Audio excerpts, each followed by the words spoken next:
Ya, kembali nih di tempat diskusi yang seru, channel BKKBN. Kita bahkan ngebahas Hari Remaja Internasional dan juga kita mau memaknai juga nih, dekat-dekat ini ada yang namanya Hari Kemerdekaan. Jadi sebelum kita mulai, enaknya kenalan dulu kali ya. Ada dua narasumber keren banget, ada Kak Irma dan Kak Nanda. Jadi kalau Kak Irma ini dari Ruang Tumbuh. Bisa cerita gak Kak? Ruang Tumbuh tuh apa tuh? Oke, jadi Ruang Tumbuh ini adalah sebuah pusat konsultasi psikologi dan juga pengembangan diri. Jadi memang kami melayani, memberikan jasa pelayanan konseling, terapi, dan juga pengembangan diri semacam workshop, seminar, biasanya juga untuk anak sampai remaja. Oke. Gitu. Kalau Kak Nanda ini dari perwakilan Forum Genre Indonesia. Bisa Genre. Oh, genre ya. Genre, bukan Genre. Kayak bisa cerita gak Forum Genre itu apa sih sebenarnya? Jadi Forum Genre Indonesia adalah forum generasi berencana. Jadi ini kayak satu arah pembangunan baru. Kalau gue lihat nih Bang ya, kalau kita mau menciptakan keluarga yang berencana, kita harus menciptakan generasi-generasi yang berencana juga gitu. Yang isinya adalah teman-teman dari Pusat Informasi Konseling. Jadi kita punya wadah di Pusat Informasi Konseling yang semuanya tuh tergabung dalam Forum Genre Indonesia, membantu pemerintah jadi perpanjangan tangan untuk mensosialisasikan program KKBPK, Kependudukan, Keluarga Berencana, dan juga Pembangunan Keluarga. Wah gila, beban negaranya berat banget ya ngurusin bangsa ini. Seberat dan gue keluarga. ya. Oke, lanjut aja. Jadi kita bakal bahas tema yang namanya remaja mandiri, remaja merdeka. Jadi tuh gue pengen tahu nih pandangan dari kakak-kakak semua terkait masa apa sih remaja mandiri dan apa sih remaja merdeka. Jadi menurut kakak nih, dari Kak Irma aja yang lebih cantik kayaknya. Enggak, lo juga lebih cantik. Seksis nih. Seksi, Seksis enggak. banget. Semua wanita cantik. Ini mau ngomongin persepsi Oh iya, cantik. salah. Jadi remaja mandiri itu menurut Kak Irma gimana Kak? Ya, kalau kita bisa mendefinisikan mandiri itu sendiri kan tidak bergantung pada orang lain, Betul. mau berusaha gitu ya. Jadi memiliki inisiatif dari dalam diri sendiri. Kalau ada masalah ya dia berusaha untuk gimana caranya saya bisa menyelesaikan itu tanpa harus terus bergantung sama orang lain. Nah itu sebetulnya remaja mandiri seperti itu. Intinya jangan bergantung sama orang lain. Ya, menciptakan sesuatu kalau Menciptakan bisa. sesuatu. Kalau kan Anda gimana nih? Ya, dia kalau ngomongin mandiri kan sebenarnya dia itu merdeka dalam menentukan keputusannya. Dia nggak terintervensi, dia nggak diintimidasi oleh pihak manapun. Apalagi kalau ngomongin hari ini ya, kita tuh banjir sama informasi. Gitu ya, mungkin dari psikolog tuh ngerti banget. Saking banyaknya informasi-informasi, kadang bikin kita akhirnya merasa kita bisa memutuskan semuanya sendiri. Kalau dulu mungkin bisa pertimbangan orang tua dan lain-lain. Sekarang remaja yang mandiri adalah remaja yang bisa menentukan keputusannya tanpa intervensi, nggak terintimidasi oleh pihak-pihak manapun. Oh pihak-pihak mana? Kayak Ini sih. pihak-pihak manapun tuh apa bentuknya Ya, sebenarnya? kalau Kita dulu- coba bisa lebih explore gak? Maksudnya apakah pacar, teman, Ya, contoh mantan, kecilnya atau kan apa orang ya, tua, gitu. ya Bisa kan? orang tua. Jadi apa Mungkin nih? contoh kecilnya gini, misalkan gue tahu nih, gue pengen banget Bang jadi penari contohnya. Oke. Cuma ternyata pacar gue bilang, aduh Nan, aku nggak mau ya, kamu pakai baju yang terbuka-buka. Misalnya gue nari Bali Wow, yang pakai gitu, kemben gitu kan. iya. Aku nggak mau nih gini. Akhirnya keputusan gue untuk bisa jadi penari itu terhambat karena ada orang yang berusaha Mengintervensi. ya intervensi gitu. Akhirnya melupakan mimpi gue deh. Padahal sebenarnya gue suka tuh sama nari. Nah, Oh, maksud gitu. gue jadi untuk remaja yang mandiri lah, remaja yang bisa dia tahu nih arahnya mau kemana, dia bisa nentuin keputusannya sendiri tanpa tadi tuh terintervensi hal-hal yang kayak pacar. Hal-hal. Tapi padahal sebenarnya kalau ngomongin pacar juga Oh, iya. Oh, kalau itu kita bahas. Emang semasalah itu ya kadang kalau remaja Ya kalau kita pacaran bisa atau keluarga gini, gitu. kalau remaja remaja itu kan cenderungnya galau dan baperan, ya enggak gitu kan. Jadi apa yang diomongin orang lain kadang-kadang menjadi sesuatu banget Oke. gitu. Jadi untuk menentukan jati dirinya aja, identitas diri kadang mereka kesulitan. Nah, memerlukan kadang-kadang konfirmasi dari orang terdekat. Contohnya aja pacar gitu ya. Misalnya Anda pengen dancing tapi ternyata pacaran nggak boleh gitu kan. Itu artinya kan mematikan passionnya dia. Nah, sebetulnya kalau mau bicara mengenai mandiri itu sendiri, benar sih memang bebas dari intervensi, tapi balik lagi sebenarnya harus juga dengan bertanggung jawab dong. Gitu. Jadi mandiri tapi harus bertanggung jawab, harus bisa mempertanggungjawabkan itu. Jadi kalau zaman sekarang tentu masih banyak support group yang bisa mensupport kita kan. Jadi walaupun kita mau mandiri, tapi kita harus bergandengan tangan juga sama komunitas, misalnya kayak genre ini gitu kan. Itu akan membuat kita menjadi mandiri, tapi juga bisa menginspirasi dan bisa mengaspirasi. Kadang kata-kata bertanggung jawabnya suka hilang ya. Iya. Akhirnya kita memaknai merdeka, mandiri itu artinya bebas. Bebas. Kamu dikasih sama Bebasnya yang gitu ya. lainnya. Orang tua ngomong apa nggak dipedulikan. Akhirnya kita suka lupa bebas yang bertanggung jawab ya. Sebenarnya hak individu kita tuh terikat sama individu-individu lainnya. Iya, betul. Jadi kalau gua lihat nih, kakak-kakak ini kan kayak udah mandiri nih. Tapi udah benar mandiri apa enggak sih? Sebenarnya kalau buat mandiri itu, apakah emang harus punya rumah, apa-apa? Kan kalau remaja kan kalau dibilang parameternya adalah rumah mobil kan kita nggak mandiri sebenarnya. Jadi Jauh banget masih belum. kakak nih, sebenarnya udah mandiri apa belum sebenarnya? Mungkin kan Anda deh, yang masih remaja. Asik. Remaja Aku juga loh masih Oh, remaja. jelas, Mbak, jelas. Masih meniti sih, tapi Meniti. orang tua tuh untung ya, aku punya lingkungan support sistemnya tuh memberikan kebebasan atas pilihan-pilihan gitu, Yeah. termasuk bekerja, terus melanjutkan pendidikan. Beberapa tuh aku punya temen gitu, Mbak Irma, yang kamu tuh harus karena papanya dokter misalkan, dia harus ke sini padahal sebenarnya anaknya nggak di sana. harus itu. Nah, Iya. aku sendiri memaknai mandiri, ternyata orang tua tuh memberikan kebebasan untuk bisa menentukan arahku ke masa depan. Itu tuh menurutku satu indikator sih yang lumayan, kalau bilang mandiri ya sepertinya sudah menuju. Oh, menuju ya. Oke. Sedang berproses ya Nanda ya. Di luar punya investasi emas atau Oh, investasi oke. Tapi Bitcoin, udah bisa dibilang mandiri lah ya gitu. koin PUBG. Kalau Kak gitu. Irma sendiri udah ngerasa mandiri atau belum nih? Oh iya, artinya kan dengan profesi yang sekarang gitu ya. Tapi kadang-kadang gini, ada aspek-aspek lain yang sebetulnya kita juga masih butuh orang lain kok gitu ya. Kita butuh diskusi, seperti ini kan kita sebenarnya juga butuh diskusi. Nah yang perlu kita highlight adalah bicara mengenai orang tua gitu ya. Jadi orang tua yang zaman dulu sama yang sekarang ternyata itu ada perbedaannya juga loh gitu ya. Jadi balik lagi bagaimana fungsi komunikasi kita sama orang tua. Misalnya Nanda pengen banget kuliah di jurusan A, ya kan tadi ngomongin dokter. Tapi zaman sekarang ternyata muncul tuh fenomena baru ya, vlogger, YouTuber dan lain sebagainya. Nah, kita ini sebagai remaja harus bisa mengkomunikasikan. Komunikasi aja juga nggak cukup tuh. Nah, kita ternyata juga bisa memahami sebetulnya orang tua kita tuh maunya apa. Gitu. Karena pasti mereka juga sudah punya banyak pengalaman. Jadi berkomunikasi dan memahami sehingga nanti fungsi kemandiriannya jadi lebih positif gitu. Benar. Nih, ngomong-ngomong nih, tahu istilah ini nggak? Bucin. Ya. Tahu nggak bucin? Budak cinta. Budak cinta. Tuh kalau itu bisa dibilang nggak? Jadi budak cinta tuh nggak jadi mandiri gitu. Gimana Anda? Coba Nanda dulu. Nanda nih kayak Nggak korban pernah bucin jadi budak juga cinta. kayak. Ini penting loh. Ini kan fenomena milenial, anak muda sekarang. Lo bucin banget lo, jadi nggak bisa nongkrong. Lo bucin banget, jadi nggak sekolahnya nggak benar gitu. Gimana sih sebenarnya bucin tuh? Kita kan harus mandiri dengan cinta kita gitu biar bisa sukses. Ya namanya aja slavery budak ya, budak. Gue atas nama perbudakan jenis apapun ya, gue tuh against, menolak soal itu. Apalagi jadi budak cinta dan akhirnya kadang mungkin Gimana? Mbak Ina bisa ngasih insight juga ke teman-teman remaja yang lain ya. Atas nama cinta kita suka membenarkan banyak hal gitu. Betul. Atas nama cinta kita ngelupain mimpi-mimpi kita. Harusnya kan clear-nya you have to put yourself first. Harusnya fokusnya ke diri kita dulu. Kalau kita udah selesai dengan diri kita soal happiness-nya. Jadi kadang kalau bilang gue pacaran tuh buat supaya bahagia, biar ada motivasi, biar sekolahnya ini. Terus kalau Bullshit banget. orangnya gun pergi, lo mau apa gitu kan? Benar, Nah benar. itu menurut gue ya atas nama apapun ya, perbudakan itu kejahatan yang lebih kejam daripada Termasuk perbudakan cinta. Wah, kalau Iya, misalnya kejam Irma banget, gimana? cuy. Ini soalnya banyak tuh orang yang tersayat-sayat, sedih, akhirnya jadi bingung mau ngapain Iya, gara-gara entah karena putus, entah karena diselingkuhin, apalagi yang remaja kan ketika patah hati tuh, aduh. Kayaknya nih parah. sebenarnya refleksi dari pengalaman Iya, pribadi. saya ya. curhat sebenarnya Mbak, ngomong gratis psikolognya gitu. Gimana Mbak? Ya, Kak, jadi, sorry. jadi sebenarnya itu juga fenomena baru lah ya, bucin dan lain sebagainya itu. Jadi kalau misalnya kita memiliki pacar yang sangat posesif, artinya kan indikasinya negatif. Betul. Nah, kitanya tadi benar self care, kitanya bisa nggak caring sama diri kita sendiri gitu. Tahu nggak sebenarnya tujuan kita tuh nanti ke depannya seperti apa? Ya. Contoh kita ngomongin karir, karir itu sebenarnya harus sudah dibangun sejak SMP. Oh, SMP malah Kak. Iya gitu kan. Jadi sejak SMP seorang remaja harus sudah nggak tahu sebetulnya ke depannya mau ngapain sih gitu, mau jadi apa ya kan. Maka kenapa kalau misalnya naksir-naksiran boleh, normal gitu kan.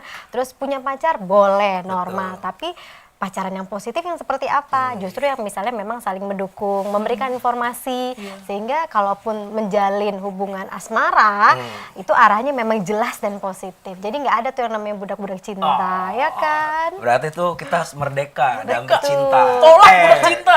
Tolak ya. Tapi ngomong-ngomong merdeka nih, kan bentar lagi nih kita bakal 17 Agustus nih. Betul.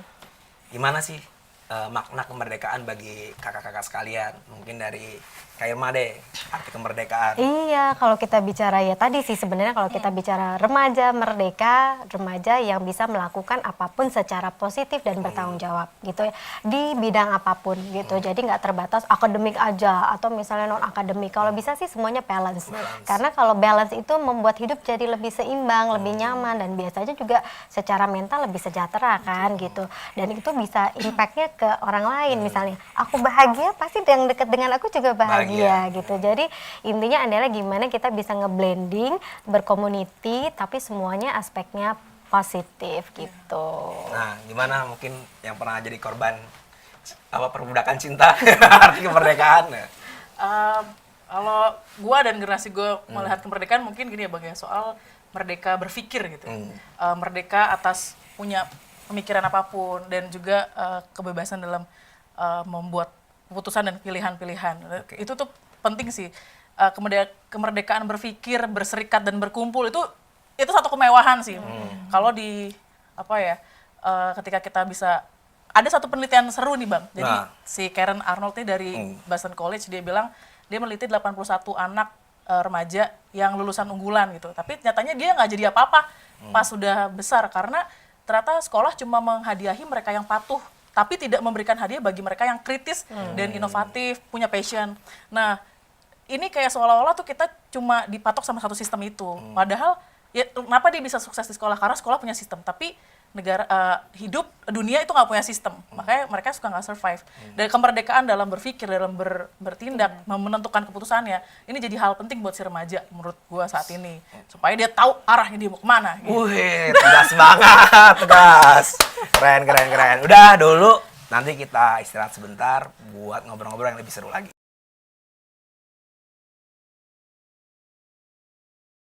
Jangan lupa follow akun officialnya BKKBN mulai dari Facebook, YouTube, dan Instagramnya. Wes, kembali lagi nih di channel BKKBN. Kita masih sama orang-orang keren dan kita bakal ngebahas yang seru-seru. Jadi gini nih, Kak Irma sama Kak Nanda. Kan sekarang tuh eranya industri 4.0 ya. Maksudnya gaya hidup anak muda benar-benar udah berubah. Trennya udah berubah. Bahkan selera musik dan semuanya benar-benar berubah. Bahkan termasuk cita-cita Kak. Kayak misalnya nih kalau dulu kalau ditanya mau jadi apa gitu kan, polisi, dokter, apa semacamnya. Sekarang tuh opsinya tuh jadi kayak banyak banget. Ada yang tiba-tiba jadi vlogger, terus tiba-tiba content writer, terus ada gamers dan semacamnya. Nah pertanyaannya nih Kak, terutama buat kakak gitu kan. Sebenarnya kalau kita sebagai remaja tuh hobi-hobi kayak gitu dijalanin aja, atau bisa kita dorong nih jadi passion kerjaan kita, jadi masa depan kita, atau gimana baiknya sebenarnya. Karena kan industri di 4.0 itu juga persaingan kan banyak banget. Dan kita kan juga nggak bisa, malah makin susah kalau aku lihat buat ngejar cita-cita kayak gamer gitu. Jadi menurut kakak gimana Kak? Ya kalau kita bicara mengenai industri 4.0 ini kan bicaranya mengenai digitalisme ya. Jadi segala sesuatunya itu serba dengan teknologi, serba cepat ya, terus sosial media dan lain sebagainya. Nah yang paling utama adalah ketika kita memang sudah memahami bahwa ini adalah eranya digitalisme, kita menggunakan sosial media, maka yang paling penting adalah bagaimana membuat blueprint kita jadi positif. Karena gini loh, jadi apa yang ya mungkin Wildan juga udah tahu ya, apa yang kita posting, kata-kata yang kita ungkapkan, itu kan jadi blueprint. Walaupun kita nanti sudah menghapusnya gitu ya, anytime kita mau cari tentang seseorang, bahkan nih rekrutmen di kantor-kantor pun saat ini sudah banyak yang menggunakan tadi blueprint tadi, footprintnya dia gimana sih gitu, secara jejak digitalnya dia. Kalau misalnya ternyata pernah punya masalah dari segi penggunaan sosial media yang negatif, itu biasanya akan mempengaruhi gitu. Nah, itu juga akan mempengaruhi karir dia ke depan, mempengaruhi brand dia secara pribadi. Nah, itu sebetulnya. Jadi bagaimana mereka atau remaja bisa memahami menggunakan sosial media dan teknologi ini dengan benar, Benar gitu. gitu. Ya. Itu kalau isu-isu terbaru kan kayak si Enzo itu, Iya. ya kan dia Oh, si restoran, dia. ganteng, bisa 4 bahasa karena Karena sosmednya punya jejak polemik digital. gitu ya. Nah, betul, jadi polemik gitu. Jadi kita harus lebih hati-hati ya kan. Iya, Tapi kalau misalnya buat kompetensi nih, kira-kira apa aja sih yang perlu dimiliki anak muda di Iya. era industri 4.0 ini? Yang pasti pertama harus kreatif. Memiliki ide-ide yang ide-ide yang memang out of the box ya kan. Terus kemudian inovatif juga gitu. Inovatif kan sesuatu yang sudah ada tapi kemudian dibungkus lagi, dirapikan kembali dengan framing yang digitalisme. Terus kemudian yang pasti juga punya jiwa kompetisi. Oh, jiwa Nah, kompetisi gitu juga karena perlu ya. betul kayak misalnya semua startup. Siapa sih sekarang yang nggak pengen startup? Betul. Nah, tapi kalau misalnya memang nggak punya rasa kompetisi, ya sudah pasti dia Iya. akan stagnan. Atau yang berikutnya, daya juangnya juga harus tinggi. Banyak sekali para pemula yang startup baru nggak bisa menjalin bisnisnya dengan baik, daya tahan yang nggak kuat, akhirnya bangkrut, Oh, kemudian iya. stres. Nah, jadi sebetulnya inovatif, kreatif, terus kemudian pantang menyerah, terus kemudian mandiri dan bertanggung jawab, terus kemudian juga mampu untuk menggunakan teknologi dengan bijaksana. Itu yang paling penting. Jadi tuh aku lihat juga kalau sekarang tuh di era teknologi industri 4.0 tuh kayak masa depan tuh makin nggak jelas, makin nggak terduga karena perubahan yang begitu cepat Cepat. gitu. Jadi menurut Mbak Nanda nih sebenarnya kan sering ngomong bahwa perencanaan tuh penting buat anak muda mencapai cita-cita. Jadi sebenarnya gimana sih apa yang harus kita lakukan di tengah situasi yang nggak menentu ini sekarang? Ya, kehadiran generasi berencana sebenarnya poin titik pentingnya adalah di perencanaannya tadi. Gimana teman-teman tuh bisa punya perencanaan dari mulai pendidikan, karir sampai dengan dia berkeluarga. Jadi dia udah tahu nih pendidikan setelah ini dia mau menempuh mana, jurusan apa yang mau dia capai, terus karir seperti apa yang mau dia bangun. Dan tadi kalau ngomongin kemerdekaan, nggak melulu karir-karir yang teknokrat gitu, maksudnya yang struktural gitu. Tapi kayak kalau aku banyak ngobrol, banyak yang masih mau jadi sastrawan, menjadi penulis, budayawan bahkan, teman-temanku banyak. Dan sampai juga berkeluarga, sampai dia pengen punya keluarga yang seperti apa, terus punya anak berapa, itu itu penting. penting banget ya. Penting gitu, jangan sampai ini akhirnya merenggut kebebasan kita gitu. Terus akhirnya tadi kalau BKKBN sering bilang, ayo rencanakan kalau nggak mau jadi bencana gitu. Jadi lu merencanakan sekarang biar nggak jadi bencana. Tapi aku tertarik sama omongan Kak Irma yang tadi. Katanya kita harus merencanakan masa depan kita dari SMP. Kenapa Kak? Dan gimana sih sebenarnya kalau sebagai anak SMP merencanakan gitu? Kadang kan tantangannya suka berubah-berubah. Iya, gitu. berubah-berubah. Kayak saya nih dulu mau jadi artis, gak laku kan, akhirnya ada di sini gitu kan. Jadi hire saya. Enggak. Gimana Kak ngerencanain? Kayak aku jujur aja dari SD pengen jadi polisi, SMP pengen jadi dokter. Pas masuk kampus beda, mau jadi musisi band. Terus sekarang mau apa hidup aku? Mungkin bisa kasih pelajaran buat Iya. kita-kita nih yang masih remaja. Gini, kalau kita memang tinggal di Indonesia kan kita ada leveling-levelingnya gitu ya. Jadi standarnya biasanya lah ya, jadi masuk SMP dulu, sekolah menengah pertama. Nah memang di situ secara teori perkembangan juga anak-anak remaja memang sudah harus bisa fokus terhadap apa yang akan dilakukan di masa depannya. Tapi masa depan ini juga kan ada yang 3 tahun, 5 tahun, 10 tahun, 15 tahun. Dan itu semua bisa di-renew, bisa diperbarui semua. Kalau misalnya kita bicara anak SMP nih, yang sekarang, dia harus sudah tahu dia mau SMA, mau SMK, mau homeschooling, mau jurusan IPA, mau jurusan IPS, mau jurusan... Nah itu dia harus sudah tahu. Nah karena pilihan itu menentukan nanti dia ke depannya seperti apa. Jangan sampai nanti di tengah jalan kemudian dia menyesali itu.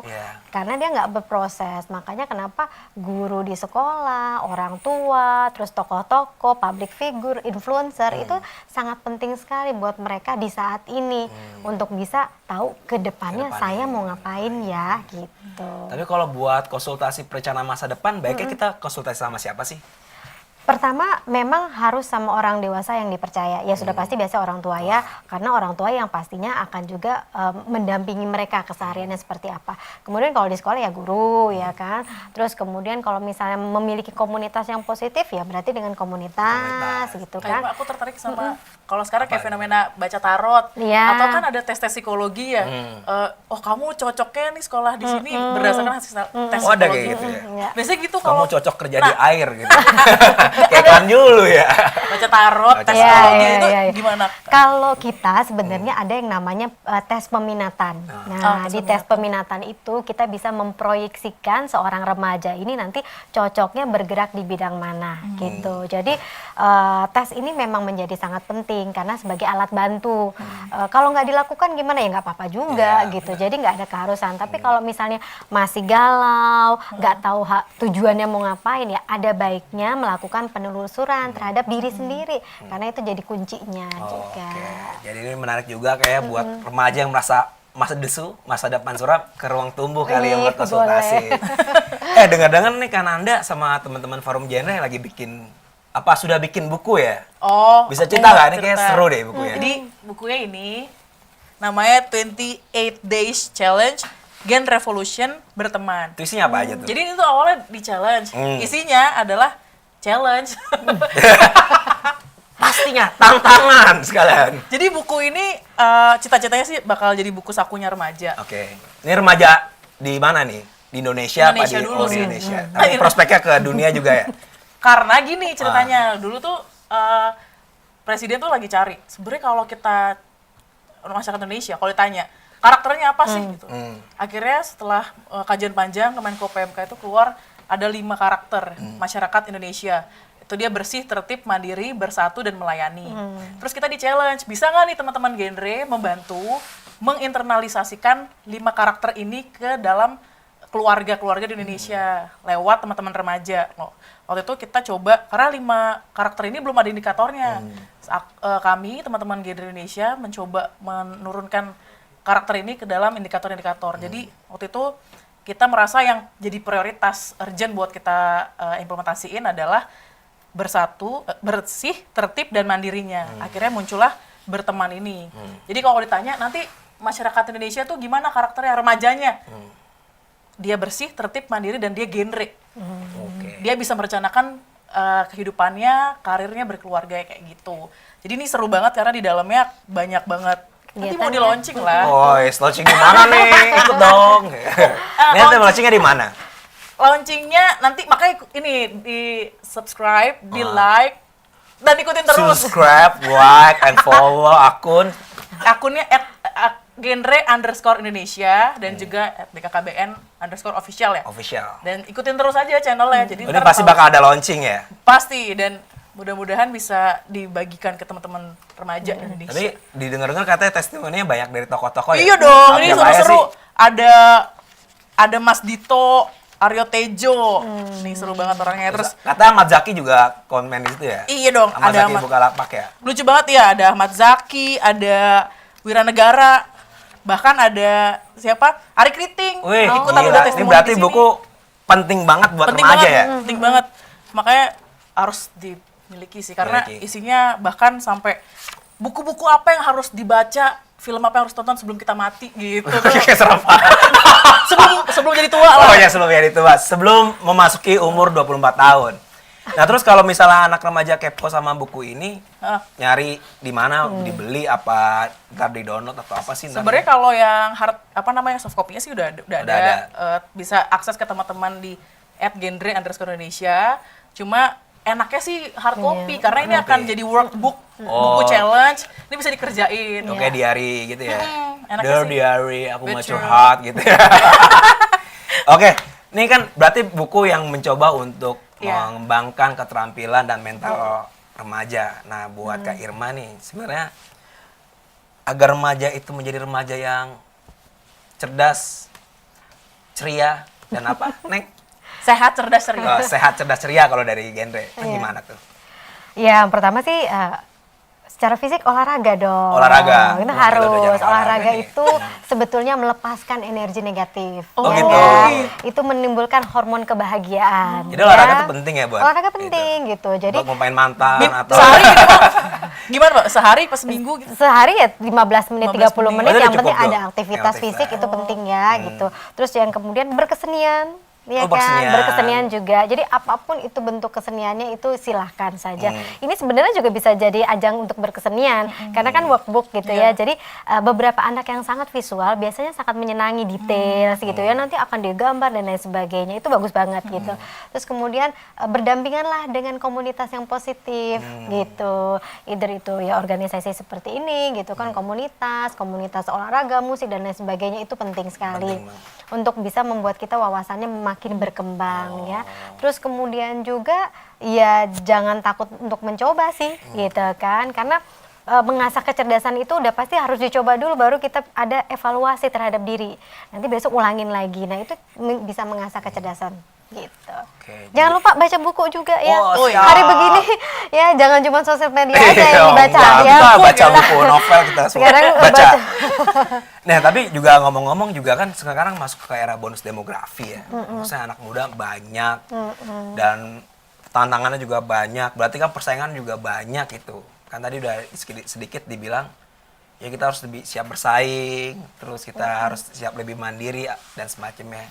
Bisa gak sih ada gak hal-hal yang bisa kita latih supaya kita mampu buat bersaing gitu. Kadang kita tahu kita harus siap bersaing, cuma kan kadang mental kita lemah, rapuh gitu Kelamaan kan. dijajah. Lama dijajah. Tapi ada gak tips-tips buat biar remaja tuh jadi pede buat bersaing gitu, atau nggak berkolaborasi, karena kan kita nggak bakal kompetisi sama orang Indonesia doang. Kadang kan sekarang udah global, masyarakat ekonomi ASEAN gitu. Jadi gimana memulai untuk melatih diri kita untuk berani bersaing gitu.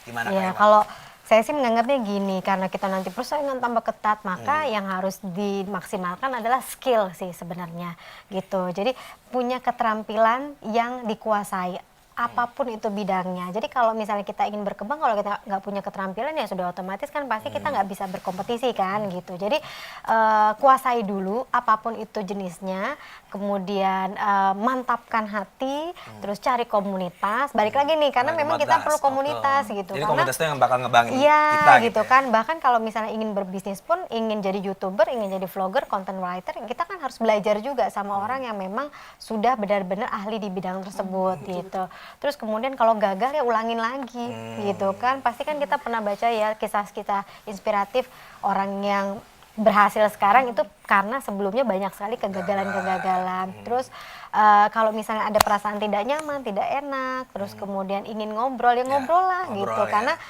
kalau menyimpan itu sendirian itu pasti nantinya jadi sakit ya kan. Nah itu yang sebetulnya kita hindari. Kalau seandainya curhat di medsos gimana Kak? Nah itu dia, jadi sekarang kan sebenarnya ada kan layanan online ya kan, yang terkait dengan bidang psikologi. Nah sebetulnya itu kita bisa manfaatkan, tapi kalau misalnya terlalu dalam, terlalu memang sangat pelik sekali persoalannya, ya akan lebih baik kita jangan di medsos gitu. Jadi ketemulah sama ahlinya yang betul-betul bisa membantu gitu. Jadi seperti itu sih. Jadi mendingan ketemu ahlinya daripada di sosmed malah dibully teman gitu ya, malah tambah stres. Serius banget hidup lo men. Tapi ini, kalau gue lihat kan sebenarnya kalau masa depan Indonesia tuh ada di anak muda gitu, di remaja gitu. Jadi kalau bisa dibilang remaja tuh hidup buat masa depan, bukan masa lalu gitu. Betul gak? Wih, udah kayak ada caleg bukan? Ada kayak caleg. Tapi nggak nih, serius deh. Ada gak sih sebenarnya keterkaitan antara ketahanan remaja dengan masa depan bangsa kita nanti gitu, di tengah bonus demografi, tantangan kompetisi dan semacamnya? Jelas. Dan mungkin bisa jelasin ketahanan remaja itu apa sih dari perspektifnya Forum Genre? Kalau ngomongin individu ya, ketahanan remaja sama ketahanan bangsa, jelas banget kan pemilik masa depan sah, pemilik DNA sah dari masa depan Indonesia itu siapa? Kan kita. Siapa lagi mau mewariskan kan sebenarnya gitu. Jadi kalau ngomongin soal bangsa yang kuat ya harus punya generasi yang kuat. Siapa lagi yang mau nerusin kan gitu. Ketika kalau ngomongin soal ketangguhan, ketahanan, itu adalah mereka yang kira-kira genre sehat, dia sehat. Secara fisik dan mental, dia juga cerdas, dia adaptif gitu, dan dia ceria. Artinya dia mungkin kalau kita sering ngobrol Bang soal fleksibilitas kognitif ya, artinya dia terbuka sama adanya perubahan gitu. Mungkin yang tadi dibilang sama Mbak Irma berkali-kali adalah penting sekali kita menemukan wadah. Nah, genre itu kan punya PIK, pusat formasi konseling, yang di situ ada pendidik sebaya, ada konselor sebaya, yang teman-teman bisa berbagi cerita, saling berbagi gitu. Dan juga ketika udah tangguh itu punya wadah, akhirnya dia bisa apa? Dia bisa membangun relasinya. Karena kalau ngomongin hari ini, kalau Kartini bilang ya, kita tidak punya masa, kita tidak punya masa dan uang gitu. Ini akan sulit sekali kita akan bisa dipolitisasi, dimobilisasi sama orang-orang tidak bertanggung jawab. Makanya punya relasi yang kuat, punya wadah yang tepat untuk membentuk terbentur gitu. Yes. Itu tuh jadi makna yang penting. Makna penting ya. Datanglah ke Pusat Informasi Konseling Remaja. Tempat gaul, anak-anak nongkrong gaul seluruh Indonesia kepik. Kalau enggak lo kurang gaul. Kak, jadi tadi kan kita udah ngebahas ada teman sebaya, terus ada macem-macem. Peran orang tua kan penting juga ya. Kadang kalau kami nih sebagai remaja, ngerasa kadang malah orang tua tuh yang ngalang-ngalangin cita-cita kita gitu. Kita pengen mau jadi apa dilarang-larang, terus kita pengen melakukan sesuatu juga kadang dibatas-batasin. Sebenarnya gimana sih bangun komunikasi yang baik sama orang tua yang kurang mendukung sama cita-cita kita gitu. Sebenarnya sih nggak ada orang tua yang nggak mendukung sebetulnya. Oh, gitu ya, Kak. Cuman memang mungkin pemahaman dan wawasan mereka untuk informasi saat ini kan mungkin saja terbatas. Terbatasnya mungkin karena memang gaptek misalnya gitu gaptek ya, ya. gaptek gitu kan, atau sibuk sekali ya kan, atau misalnya juga ya udahlah gitu ya, untuk apalagi mempelajarin itu gitu. Jadi akibatnya informasi itu menjadi setengah-setengah, yang dia tahu, yang dia lihat cuman yang bermasalah saja. Maka kita sebagai anak gitu ya harus juga bisa membuktikan pada orang tua bahwa ya kita bisa menjadi anak yang bisa membanggakan gitu, karena merubah karakter orang yang sudah lanjut usia itu ya sudah orang tua itu memang kadang-kadang perlu proses. Nah tadi kan bicara adaptif, kenapa nggak kitanya mencoba adaptif terhadap Kitanya ya, Kak. orang tua kita, apa sih yang dia mauin, terus kemudian kenapa kok menjadi miskomunikasi, jangan-jangan pada saat saya ngobrol mengenai cita-cita saya itu momennya nggak tepat, misalnya lagi tengah bulan, ya Lagi kan, cicilan. terus Lagi nyuci mobil ya ditanyain. iya, orang tua lagi sakit. Jadi sebetulnya cari momen yang tepat ketika kita ingin mengkomunikasi apa yang kita ingin komunikasikan. Nah itu sebetulnya sih gitu. Jadi intinya momen yang tepat Iya, untuk berkomunikasi dengan orang tua. Jadi betul. jangan sampai kita jadi masalah juga ya. Iya. Orang tua lagi masalah, kita Kita nambah menambah masalah. masalah, Aduh. betul.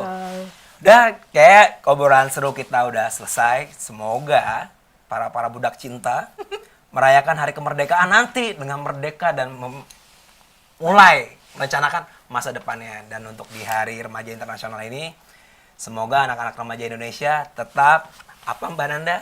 Sehat. Yang semangat dong. Sehat. Tetap mandiri. Apa sih? Enggak, slogannya forum genre itu apa, Bos? Kok? Sehat, cerdas, ceria. Ya udah. Ya kayak kita udah mulai pusing karena ngomongin bangsa ini udah terlalu besar. Intinya tetap menjadi remaja yang mandiri dan merdeka menggapai masa depan. Bersama Tadadada, BKKBN. Tadadadading. Banyak banget konten bergizi dan bernutrisi di diskusi-diskusinya channel BKKBN. Jadi buat lo semua anak remaja Indonesia dari Sabang sampai Merauke, jangan lupa follow akun officialnya BKKBN. Mulai dari Facebooknya, Twitternya, Instagramnya, Facebooknya, bahkan YouTube-nya. Jadi supaya lo gak nyesel ketinggalan konten-konten kita, subscribe, like, and share.